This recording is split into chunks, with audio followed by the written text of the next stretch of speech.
decodificar, compreender, interpretar, reter e aplicar. Aqui, bem-vindo ao canal Mental Impulse. Para apoiar o canal, não esqueça de inscrever-se, curtir, comentar e compartilhar. Demonstre sua gratidão às pessoas que colaboram para seu desenvolvimento. Aviso: este vídeo contém ativadores sonoros e visuais que auxiliam a compreensão, foco e mentalização das informações. Lei 5. Muito depende da reputação, ande a própria vida para defendê-la. Julgamento. A reputação é a pedra de toque do poder.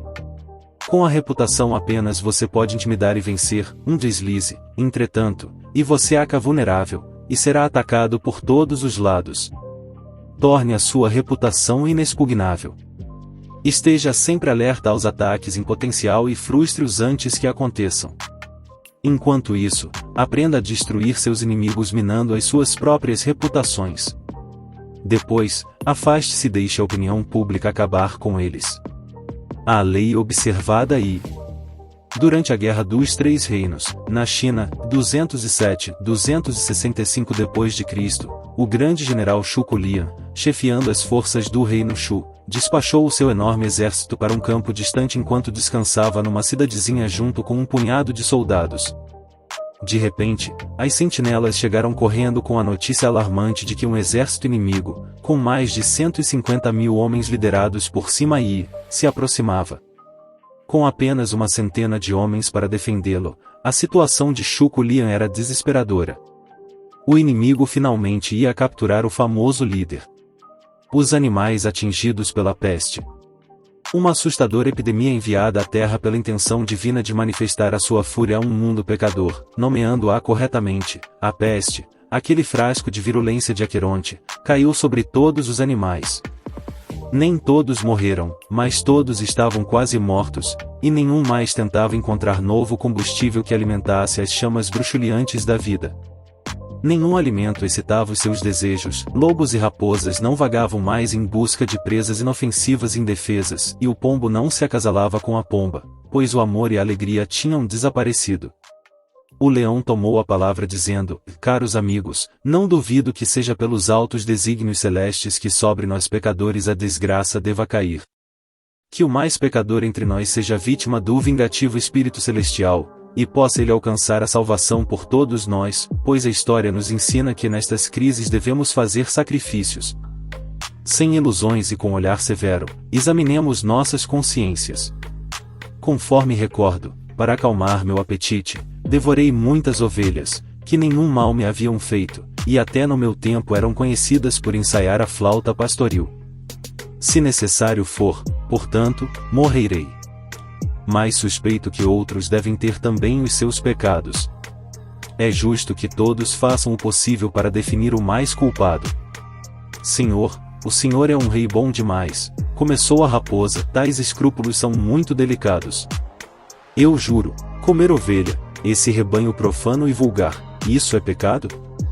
Não, Senhor, basta para tal súcia ser devorada por alguém como o Senhor, enquanto dos pastores podemos dizer que eles mereceram tudo de pior que já tiveram, deles é o grupo que sobre nós animais conspira uma frágil e sonhada influência. Assim falou a raposa, e aplausos bajuladores se fizeram ouvir sonoros, enquanto ninguém ousava olhar friamente para as ofensas mais imperdoáveis do urso, do tigre e de outras eminências. Cada um deles, não importa de que raça vil, era realmente um santo, todos concordavam. Aí veio o burro dizer: eu me lembro de uma vez estar cruzando os prados de uma abadia quando a fome, a vegetação em abundância, e ademais, não tenho dúvida, um ímpeto de ganância, tomou conta de mim e eu arranquei uma porção de grama a qual francamente eu não tinha nenhum direito. Todos sem demora marcaram cerrada perseguição ao burro, um lobo com alguma instrução testemunhou que aquele animal amaldiçoado merecia o desprezo deles, aquele autor imprudente dos seus lamentáveis apuros. Merecia nada menos do que ser enforcado, que vilania, sequestrar a grama alheia. Só com a morte ele poderia expiar um crime tão hediondo, como ele fica sabendo muito bem. O tribunal, seja você rico ou pobre, o pintará sucessivamente de branco ou de preto. As melhores fábulas de La Fontaine, Jean de La Fontaine, de 1621 a 1695. Sem lamentar o seu destino, ou perder tempo tentando imaginar como tinha sido apanhado, Leon ordenou às suas tropas que arriassem as bandeiras, abrissem os portões da cidade e se escondessem. Ele então se sentou na parte mais visível do muro da cidade, vestido com um manto taoísta. Acendeu incenso, dedilhou o seu alaúde e começou a cantar. Minutos depois, viu-se aproximando o exército inimigo, uma falange interminável de soldados. Fingindo não ter percebido nada, ele continuou cantando e tocando o alaúde. Logo o exército estava diante dos portões da cidade. À frente vinha Sima Yi, que na mesma hora reconheceu o homem no muro. Ainda assim, com os soldados impacientes para atravessar os portões abertos da cidade desprotegida, Sima Yi hesitou, conteve-os e estudou o Lian sobre o muro. Em seguida, ordenou a rápida e imediata retirada. Interpretação: Shuko Lian era conhecido como o Dragão Adormecido. Suas façanhas na Guerra dos Três Reinos eram lendárias. Certa vez, um homem, dizendo ser um tenente inimigo descontente, apareceu no seu acampamento oferecendo ajuda e informação. Lian na mesma hora viu que era uma armadilha. O homem era um falso desertor, e deveria ser decapitado. No último minuto, entretanto, o machado já ia descendo. Lian suspendeu a execução e propôs poupar a vida do homem se ele concordasse em ser um agente duplo. Agradecido e aterrorizado, o homem concordou e começou a fornecer informações ao inimigo. Lian venceu batalha atrás de batalha. Em outra ocasião, Lian roubou um selo militar e forjou documentos despachando as tropas do inimigo para localidades distantes. As tropas dispersas, ele conseguiu capturar 3 cidades e assim controlar todo um corredor do reino inimigo. Ele também levou o inimigo, certa vez, a acreditar que um dos seus melhores generais era um traidor, forçando o homem a fugir e juntar forças com Lian. O dragão adormecido cultivou cuidadosamente a sua reputação de homem mais astuto da China, aquele sempre com um truque escondido na manga.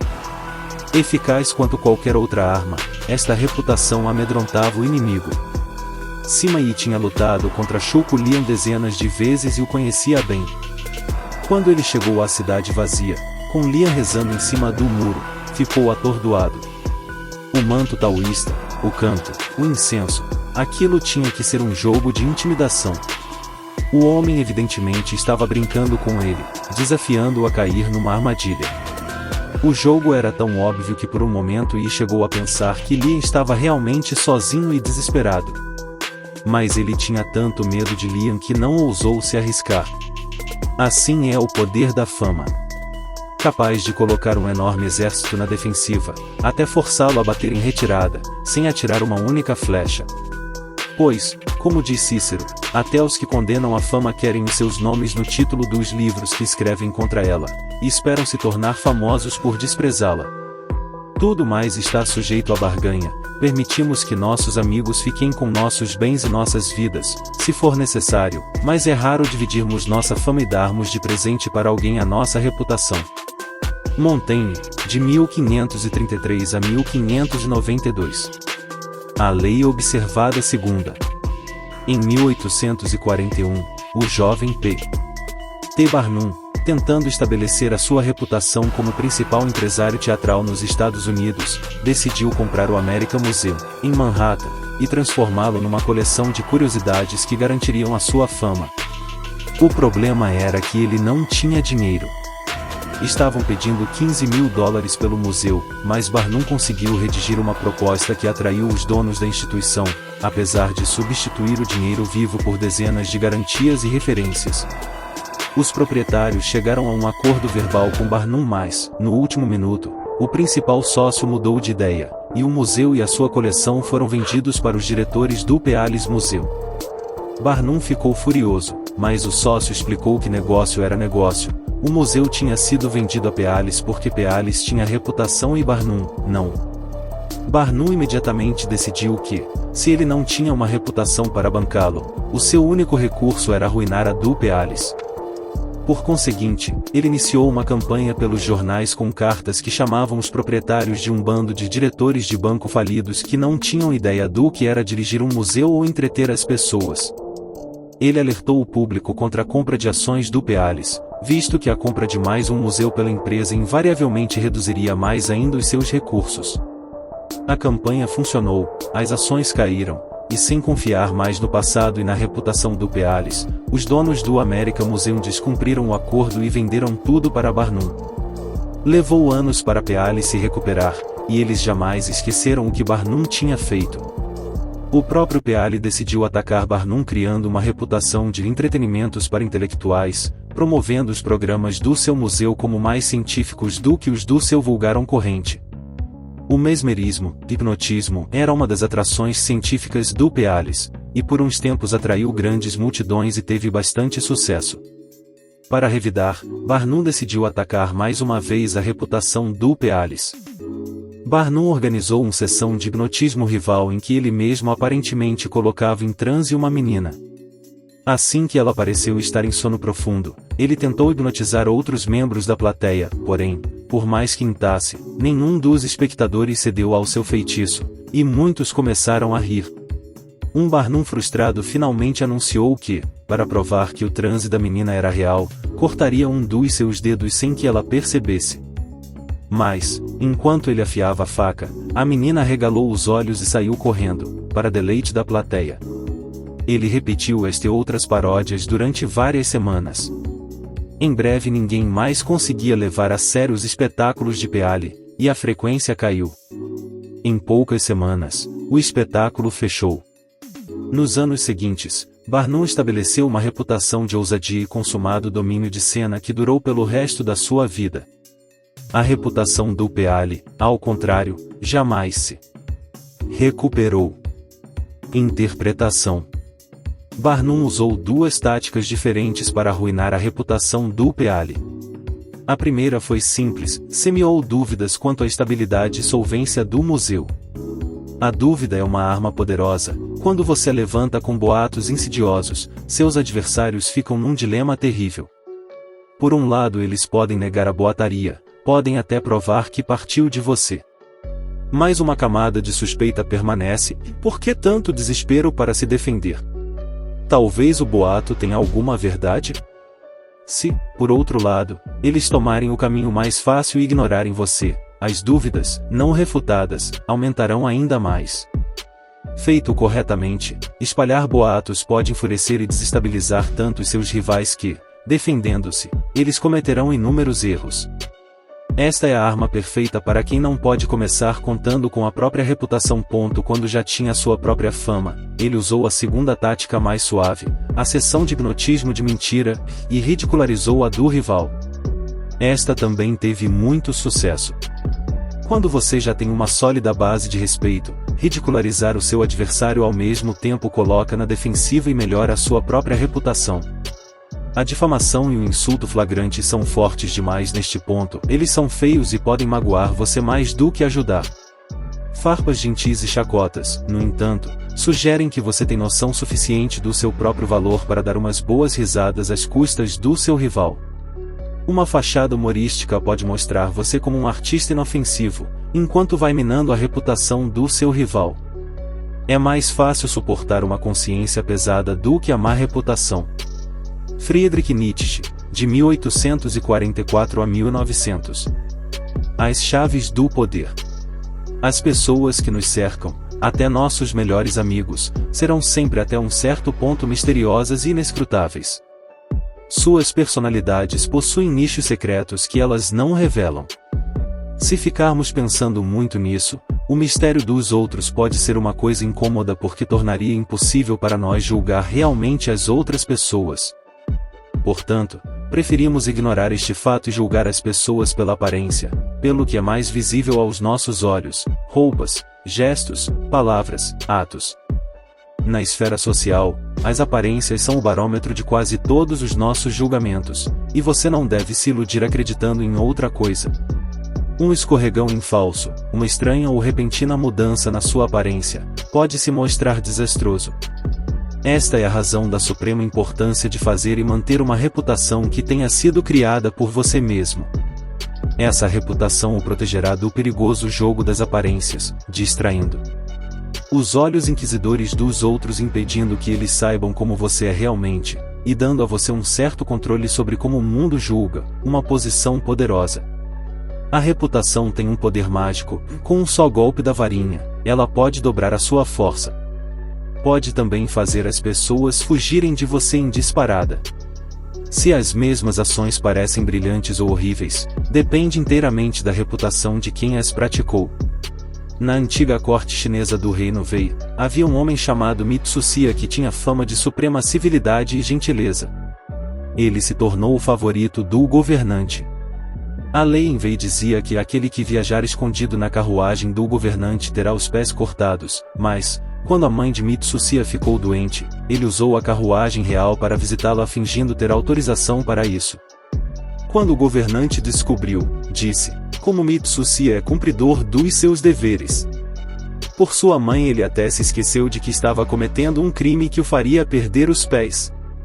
Em uma outra ocasião, os dois estavam passeando num pomar. Mitsusia começou a comer um pêssego, que ele não ia conseguir comer inteiro, e deu ao governante a outra metade. O governante observou, você me ama tanto que até se esquece do gosto da própria saliva e me deixa comer o resto do pêssego. Mais tarde, entretanto, os cortesãos invejosos, espalhando o boato de que Mitsusia era dissimulado e arrogante, conseguiram prejudicar a sua reputação. O governante passou a ver as suas atitudes sob uma nova luz. Este sujeito certa vez viajou na minha carruagem sob a falsa alegação de que estava autorizado por mim. Ele contou aos cortesãos com raiva, e de outra feita me deu um pêssego comido pela metade. Pelas mesmas atitudes que tinham encantado o governante quando ele era o favorito, Mitsusia agora teve que pagar. O destino dos seus pés dependia unicamente da força da sua reputação. No início, você deve se esforçar para criar uma reputação por uma qualidade importante, seja generosidade, honestidade ou astúcia. Esta qualidade o colocará em evidência e fará com que falem de você. Aí, então, faça com que o maior número possível de pessoas conheça a sua reputação, sutilmente. Entretanto, tome cuidado para construí-la aos poucos, e sobre bases firmes, e veja como ela se espalha como fogo selvagem. Uma sólida reputação aumenta a sua presença e exagera a sua força sem que você precise gastar muita energia. Ela também pode criar uma aura ao seu redor que infunde respeito, até medo. Nas lutas no deserto da África do Norte, durante a Segunda Guerra Mundial, o general alemão Erwin Rommel tinha fama por sua astúcia e pelas manobras dissimuladas que eram o terror de todos que o enfrentavam. Mesmo quando suas forças ficaram reduzidas, e os britânicos tinham 5 vezes mais tanques do que ele, cidades inteiras eram evacuadas com a notícia da sua aproximação. Como se diz, a sua fama inevitavelmente chega antes, e se ela inspira respeito, grande parte do trabalho já estará feito quando você entrar em cena, ou pronunciar uma simples palavra. O seu sucesso parece predestinado por seus triunfos no passado. Grande parte do sucesso da diplomacia de vai-vem de Henry Kissinger baseava-se na sua fama de nivelador de diferenças. Ninguém queria parecer tão irracional que Kissinger não pudesse controlar. Um tratado de paz parecia um fato consumado assim que o nome de Kissinger era envolvido nas negociações. Faça com que a sua reputação seja simples e baseada numa qualidade autêntica. Esta única qualidade, a eficiência, digamos, ou a sedução, torna-se uma espécie de cartão de visita que anuncia a sua presença e enfeitiça os outros. A fama de honestidade permitirá que você pratique todos os tipos de fraudes. Casanova usava sua reputação de grande sedutor para abrir caminho para suas futuras conquistas. As mulheres que escutavam falar de seus poderes ficavam cheias de curiosidade, e queriam descobrir por elas mesmas o que o fazia ter tanto sucesso no amor. Talvez você já tenha manchado a sua reputação, e não possa mais criar outra. Sendo assim, é prudente associar-se com alguém cuja imagem se contrapõe à sua, usando o bom nome dessa pessoa para limpar e melhorar o seu.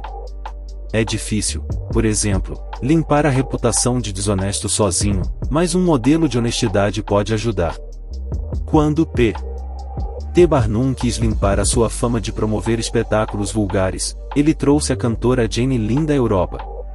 A sua reputação era de alta classe, estelar, e a turnê pela América, patrocinada por Barnum, melhorou muito a imagem dele. Da mesma forma, os grandes barões ladrões, na América do século XIX, durante muito tempo não conseguiram se livrar da fama de crueldade e mesquinharia. Só depois que começaram a colecionar peças de arte, e nomes como Morgan e Frick se tornaram permanentemente associados aos de Da Vinci e Rembrandt, eles conseguiram melhorar a sua imagem desagradável. Reputação é um tesouro que deve ser cuidadosamente colecionado e guardado. Especialmente quando você está começando, deve protegê-la rigidamente, prevendo todos os ataques. Quando ela estiver sólida, não fique com raiva ou na defensiva com os comentários difamadores de seus inimigos. Isso revela insegurança, falta de confiança na sua reputação. Pegue o caminho mais fácil, e jamais demonstre desespero na hora de se defender. Por outro lado, o ataque à reputação de outro homem é uma arma poderosa, particularmente se você tem menos poder do que ele. Ele tem muito mais a perder numa disputa como essa, e a sua própria reputação, ainda pequena, é um alvo pequeno quando ele tentar atirar de volta. Barnum usou essas campanhas com grande eficácia no início da carreira. Mas esta tática deve ser praticada com habilidade. Você não deve parecer interessado numa vingança mesquinha. Se você não for esperto na hora de prejudicar a reputação do seu inimigo, estará inadvertidamente arruinando a sua. Thomas Edison, considerado o inventor que controlou a eletricidade, acreditava que um sistema viável deveria se basear na corrente contínua, DC. Quando o cientista sérvio Nikola Tesla pareceu ter conseguido criar um sistema baseado na corrente alternada, AC, Edison ficou furioso. Ele decidiu acabar com a reputação de Tesla, fazendo o público acreditar que o sistema AC era inerentemente inseguro, e Tesla responsável por promovê-lo. Com este objetivo, ele capturou animaizinhos domésticos de todos os tipos e os eletrocutou, matando-os, com uma corrente AC. Não bastando isso, em 1890 ele conseguiu que as autoridades da prisão do estado de Nova York procedessem à primeira execução de um condenado à morte com choque elétrico, usando uma corrente AC. Mas todas as experiências de eletrocução realizadas por Edison tinham sido com pequenas criaturas, a carga era muito fraca, e o homem ficou só meio morto. Na execução que talvez tenha sido a mais cruel autorizada pelo Estado no país, o procedimento teve de ser repetido. Foi um espetáculo horrível. Embora, a longo prazo, o que subsistiu foi o nome de Edison, na época sua campanha prejudicou mais a sua própria reputação do que a de Tesla. Ele se retraiu. A lição é simples, não exagere em ataques como este, porque chamará mais atenção para a sua própria índole vingativa do que para a pessoa que você está difamando. Quando a sua própria reputação é sólida, use táticas mais sutis, como a sátira e o ridículo, para enfraquecer o seu adversário enquanto você se mostra um charmoso brincalhão. O poderoso leão brinca com o camundongo que cruza o seu caminho, qualquer outra atitude prejudicaria a sua temível reputação. Imagem em a mina de diamantes e rubis. Você cava, e encontra, e sua riqueza está garantida. Proteja-a com a própria vida. Ladrões e assaltantes surgirão de todos os lados. Não considere garantida a sua riqueza, e renove-a constantemente, o tempo diminuirá o seu brilho, e enterre-a onde não possa ser vista. Autoridade, portanto, eu desejaria que o cortesão defendesse o seu valor inerente com habilidade e astúcia, e garantisse que, onde quer que chegue como estrangeiro, seja precedido por uma boa reputação? Pois a fama que parece apoiar-se nas opiniões de muitos favorece uma certa fé inabalável no valor de um homem, o qual em seguida é facilmente reforçado nas mentes já redispostas e preparadas. Baldassare Castiglione, de 1478 a 1529. O inverso. Não há inverso. A reputação é crítica, não há exceções a esta lei. Talvez, não se importando com o que as pessoas pensem a seu respeito, você ganhe fama de insolente e arrogante, mas esta por si só é uma imagem valiosa. Oscar Wilde a usou com grande proveito. Visto que temos de viver em sociedade e depender da opinião alheia, nada se ganha negligenciando a própria reputação. Quando você não se preocupa com a maneira como as pessoas o veem, está deixando que os outros decidam isso por você. Seja dono do seu próprio destino, e também da sua reputação. Essa é apenas uma lei, das 48 Leis do Poder. Para ver as outras 47, acesse nossa playlist, As 48 Leis do Poder, Robert Greene, para sua evolução mental. Para apoiar o canal, não esqueça de inscrever-se, curtir, comentar e compartilhar. Demonstre sua gratidão às pessoas que colaboram para seu desenvolvimento.